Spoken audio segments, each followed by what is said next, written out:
Welcome back to the show. हम discussion कर रहे थे सैयद नवीद कमर साहब के साथ। सैयद नवीद कमर साहब, मुझे आपसे बड़ा इंपॉर्टेंट क्वेश्चन पूछना है क्योंकि आप माशाल्लाह से फाइनेंस मिनिस्टर रहे हैं और इकोनॉमी इस वक्त हर पाकिस्तानी का सबसे बड़ा कंसर्न है। महंगाई, बेरोजगारी, मुश्किलात, इन्वेस्टमेंट्स, हर चीज़ हम जानते हैं कहाँ खड़ी। आज फिर बिजली सर महंगी हो गई है, 7 रुपये 5 पैसे फी यूनिट नेपरा ने बिजली महंगी कर दी है। हम जानते हैं IMF का कर्जा सर पे खड़ा हुआ है। हम ये भी जानते हैं कि सर वही इकोनॉमिक मैनेजर्स दोबारा पावर में आ रहे हैं जिन्होंने मुल्क को यहाँ तक पहुँचाया है। Do you see a good economic future for Pakistan, Syed Naveed Qamar साहब, या फिर हम ऐसे ही चलते रहेंगे सर? देखिए, जाहिर है कि बिजनेस एज यूजुअल की तो सिचुएशन नहीं है। हमने डेफिनेटली इम्प्रूव चीज़ें करनी होंगी। इस टीम के पास एक्सपीरियंस ज़रूर था, लेकिन कंसिस्टेंट फैसले अगर होते रहें तो उसमें कुछ बेहतरी आ सकती है। मुश्किल फैसले भी लिए गए, लेकिन फिर उसमें थोड़ा सा रिवर्सल जो हुआ, उसकी वजह से और ज़्यादा मुश्किल फैसले लेने पड़े। ये तो था माजी का हाल। अब जैसे ही गवर्नमेंट फॉर्म होगी तो नए IMF प्रोग्राम को नेगोशिएट करना होगा। उस वजह से हमने एक तो पुराना जो स्टैंड बाय एग्रीमेंट है उसकी भी सारी शिकों को जो है वो दिखाना है कि उन सब पे अमल हुआ। लेकिन उसके साथ साथ अब हमने फ्यूचर की जो भी होगा, ये 2-3 साल का मुआहिदा होगा, तो उसमें कई चीज़ें हैं ऐसी जिस पे काम करना होगा।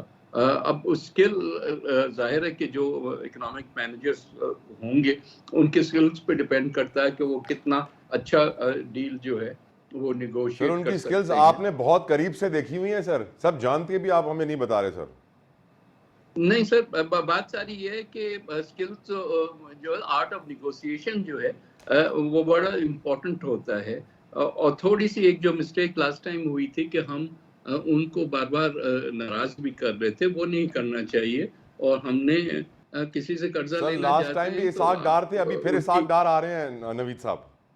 आई हैव नो आइडिया कि कौन आ रहा है। ये तो PMLN पे डिपेंड करता है कि वो किसको इस इकोनॉमिक टीम का हेड बनाएंगे। लेकिन जो भी बनाए उन्होंने सब्र और तहम्मुल से इस सारी चीज को मैनेज करना सर डू होगा। यू थिंक डार साहब पिछले टर्म में कामयाब हुए थे या फेल हुए थे सर अपनी रिस्पॉन्सिबिलिटी निभाने में और मुल्क की माशी इस्तेहकाम लाने मेरा में? ख्याल है कि मैं ये अपनी जो कमेंट अभी दे चुका हूँ कि हमने कंसिस्टेंसी रखनी थी, और ऑन अगेन ऑफ अगेन जो हुआ उससे थोड़ा सा हमें नुकसान जरूर हुआ। तो अगर हमने टफ डिसीजंस ले लिए थे तो उसी को उसके ऊपर पूरी बाकी आगे बिल्ड करना चाहिए। सर वो कहते हैं ना, you didn't say anything in particular but you said it really well. आपने कुछ ना कहते हुए सब कुछ कहा। मुझे ये बताइए सैयद नवीद कमर साहब, जो आज बिलावल भुट्टो जरदारी साहब ने स्टेटमेंट दी है कि सदर मुमलिकत डॉक्टर आरिफ अलवी, जिनके पास अब कुछ एक हफ्ते के करीब वक्त बचा हुआ है उनके पास इस ओहदे पर, उनके ऊपर बड़े कानूनी मुकदमात बनते हुए नजर आ रहे हैं। बिलावल साहब कहते हैं कि 2 केसेस तो उनके ऊपर बनेंगे, एक असेंबलिया डिसॉल्व करना वोट ऑफ नो कॉन्फिडेंस पे, एक कौमी असेंबली का इजलास अब ना बुलाना। बड़े कानूनी मसाइल पेश आने वाले हैं डॉक्टर आरिफ अलवी को। सर आप भी एग्री करेंगे और ये क्या पीपल्स पार्टी इन केसेस को परसू करेगी खुद से? नहीं, आई डोंट थिंक उन्होंने ये कहा है कि हम बनाएंगे ये केसेस। उन्होंने कहा होने कि वाले हैं। ऐसे केसेस बन सकते हैं। देखें, इस किस्म के केसेस तो गवर्नमेंट ऑफ द डे ने ही करने होते हैं। Government of the day PMLN की प्राइमरीली होगी। Peoples Party is not part of that government. लेकिन जो उन्होंने पहला इंसिडेंस दिया है वो तो सुप्रीम कोर्ट अपनी जजमेंट में दे चुकी है कि वो गैर आईनी कदम था। तो जब आप गैर आईनी कदम उठाते हैं उसके कॉन्सिक्वेंसेस भी होते हैं। वो कॉन्सिक्वेंसेस जो है वो एग्जामिन करने पड़ेंगे गवर्नमेंट को कि उसको क्या फर्दर परसू किया जाए। हमारे मुल्क में एक रविश रही है कि हम कॉन्स्टिट्यूशनल जो जो भी होते हैं कॉन्स्टिट्यूशन को तोड़ने के या उसको बाईपास करने के, उसको इतना सीरियस नहीं लेते। शायद साल से मार्शल लॉ की हुकूमतें आई हैं जब आइन नहीं रहा, तो we take it very lightly, जो कि हमें नहीं करना चाहिए। हमें कॉन्स्टिट्यूशन के जो ब्रीचेस हैं उसको सीरियसली लेना चाहिए। चाहे इस पर्टिकुलर केस में क्या करते हैं क्या नहीं करते वो तो उस वक्त की गवर्नमेंट बताएगी, लेकिन हमें जो है इन चीज़ों को, हमें आइन को जो है मुकद्दम रखना चाहिए और उसको न सिर्फ ये कि अपनी नस्लों को भी सिखाना चाहिए, लेकिन उस पे अमल दरामद कराना जो है वो हमारे राइट सर, लाजिम फराइज में होना चाहिए। राइट सर, प्रायोरिटी में होना चाहिए। नवीद साहब, विफाक में पीपल्स पार्टी मिनिस्ट्रीज नहीं ले रही। अब खबर ये लगी हुई है आज के पंजाब में 3 वजारतें पीपल्स पार्टी को मिलने का इम्कान है। अब बलूचिस्तान में ऑफकोर्स आप पावर में आएंगे, तो देखा यह जा रहा है कि बलूचिस्तान में आप नून के साथ बैठ रहे हैं, पंजाब में आप नून के साथ बैठ रहे हैं, विफाक में भी आप नून के साथ बैठ रहे हैं, लेकिन वजारतें नहीं ले रहे हैं। तो सर ये फॉर्मूला जो है आपको लगता है? नहीं, जी sir, please correct me if I पहली एम रॉन्ग। चीज तो ये कि जो पंजाब की हद तक बात है वो दुरुस्त नहीं है। कोई इस किस्म का फैसला अभी हुआ नहीं है, लेकिन ये स्पेकुलेशन में चीजें आती जा रही हैं। वो किसी पॉइंट पे अगर फैसला हुआ तो फिर उस वक्त देखेंगे। बाकी बलूचिस्तान में पीपल्स पार्टी खुद गवर्नमेंट बनाने जा रही है और बाकी पार्टियां जो है पीपल्स पार्टी की गवर्नमेंट का हिस्सा बनेंगी। सिमिलरली सिंध में तो है ही पीपल्स पार्टी की गवर्नमेंट, तो इसमें कोई एनॉमली नहीं है। फेडरल लेवल पे पीएमएलएन को हम चाह रहे हैं कि वो, क्योंकि हमसे ज़्यादा उनकी सीटें हैं, अगर हमारी ज़्यादा होती तो शायद हम इसको रिवर्स करते। वो हम उनको सपोर्ट करते रहेंगे बाहर से, हम उनकी गवर्नमेंट को बनाने में भी मदद देंगे और गिराने को भी रोकने की कोशिश करेंगे। सो उस लिहाज से we will be part of it. लेकिन उनके पास जो इतनी भी स्किल्स हैं, जितनी भी पॉलिसीज हैं, जितनी भी टीम है, उसका वो भरपूर इस्तेमाल करें और मुल्क के मसाइल को हल करने में मदद दें। नवीद साहब, साबिका पीटीआई मौजूदा एसआईसी सुन्नी इत्तेहाद काउंसिल, इनकी जो रिजर्व सीट्स का मामला है, पीटीआई की लीगल टीम कहती है, गौहर खान साहब ये कहते हैं, अली जफर साहब ये कहते हैं कि जब तक रिजर्व सीट का नोटिफिकेशन ना निकले इजलास बुलाना गैर कानूनी है, और वो तो कह रहे हैं सिंध और पंजाब का इजलास भी गैर कानूनी हुआ। Your opinion on it sir?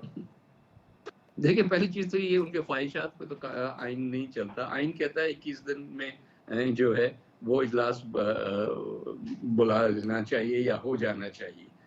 तो आपको पसंद आए ना आए उससे क्या फर्क पड़ता है। There would be a session 29 को, और आई होप कि ये लोग भी पूरी तरह से पार्टिसिपेट करें। बाकी जहाँ तक सवाल है कि रिजर्व सीट्स का फैसला अभी तक क्यों नहीं हुआ, वो तो हमारे लिए भी एक तशवीश की बायस है कि जो भी इलेक्शन कमीशन ने फैसला करना है वो कर लेना चाहिए, और अभी बीच में कल का दिन है, उसको इस्तेमाल करके वो इस सारी चीज से जो है आगे। सर, मुस्लिम लीग नून वाले कहते हैं कि ये सारी रिजर्व सीट्स उनको मिलनी चाहिए। आज इलेक्शन कमीशन में जो समाअत हुई इसमें नून के सर आजम नजीर ताड़ साहब कहते हैं उनको कि सारी सीटें जो हैं ये सुन्नी इत्तेहाद काउंसिल वाली नून लीग को दे दें। आपको लगता है सर ऐसे होना चाहिए?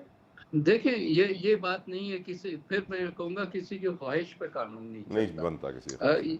ये सीटें जो है वो अगर फैसला होता है कि सुन्नी इत्तेहाद काउंसिल को देनी है तो उनको मिल जाएंगी। अगर यह फैसला होता है कि नहीं, उनको कानूनी तौर पे नहीं उनकी बनती, तो फिर जाहिर है कि बाकी पार्टियों में वो डिवाइड हो जाएंगी और प्राइमरीली वो पीएमएलएन उसका बेनिफिशियरी होगा। लेकिन जो भी कानून है उसके मुताबिक एक्शन होना चाहिए।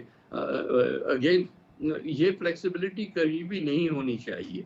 पिछली दफा जब 2018 में ऐसी सिचुएशन एक अराइज हुई थी, हालांकि वो एग्जैक्टली ये नहीं थी, लेकिन वहां भी जो फैसला हुआ वो मेरे हिसाब से कानूनी तौर पे गलत फैसला था, जहां पीटीआई को आपको कुछ सीटें दी गई इवन दो वो लोग उस असेंबली में नहीं थे।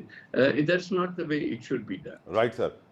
नवीद कमर साहब, मौलाना फजलुर रहमान साहब आजकल इस्टेब्लिशमेंट की इतनी तारीफें कर रहे हैं, अगर ऐसी तारीफें पीटीआई वालों ने की होती तो सर उनके पूरे खानदानों को ही उठा लिया जाता, उनकी फैक्ट्रियां बंद कर दी जाती, कारखाने बंद कर दिए जाते।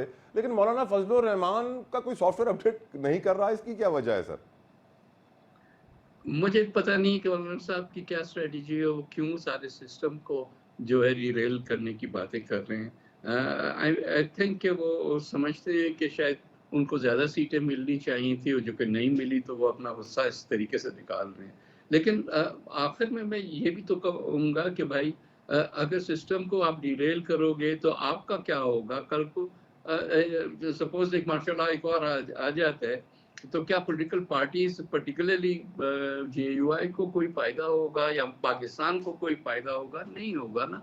तो हम पर्सनल जो पॉलिटिक्स है उसको पीछे रखें, नेशनल इंटरेस्ट को आगे रखना चाहिए। राइट। नवीद कमर साहब, last but not the least sir, क्या आपको लगता है कि 50 साल पुराना अदलिया और हमारी इस्टेब्लिशमेंट पर लगा दाग जुल्फिकार अली भुट्टो के जुडिशल मर्डर का मौजूदा निज़ाम काजी फायज ईसा साहब की सरबराही में ये 50 साल पुराना दाग धो पाएगा सर? इंशाल्लाह आई होप कि ये हो जाए, क्योंकि अभी तक जो एमाइकस भी जो कोर्ट ने लगाए हैं, मतलब जो लोग मावनत करते हैं, जो किसी एक साइड को नहीं रिप्रेजेंट करते, तमाम ने ये कहा है कि ये गलत ट्रायल था। अब देखते हैं कि कोर्ट उसका रास्ता क्या निकालती है और किस तरह से ये इंसाफ प्रोवाइड करती है। Syed Naveed Qamar sahab, thank you so very much sir for giving us your precious time. It was a pleasure talking to you. बड़ी खुशी होती है आप हमारे शो पर आते हैं। एक ब्रेक लेते हैं, ब्रेक के बाद डिस्कशन जारी रहेगी। Don't go anywhere.